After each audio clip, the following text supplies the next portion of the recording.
मेरे पति मुझे लेने नहीं आ रहे हैं। कौन सब्जेक्ट अच्छा लगता है? बैगन।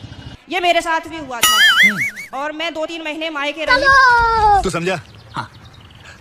नहीं तू समझा नहीं। अबे मेरे साले। दिमाग में आया कि चल अपने घर को यहाँ कुछ ना रखा, खामो खाम की बात बिगड़ जाएगी। और मैंने अपना पैकिंग करी, अपना बोइया बिस्तरा उठाया और मैं आ गई।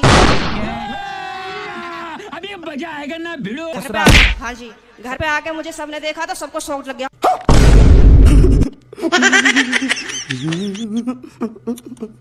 ओ पता ना कैसे आ गई। मैंने की ऐसे ही रहूंगी अब तो यहीं पे ही।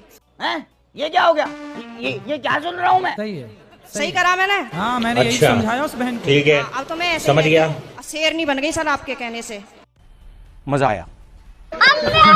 शेरनी बन गई। तो पति सुरक्षित है कि नहीं शेरनी से? पहले सब लोग मुझसे कहते थे तो मैं रोती थी। हाँ।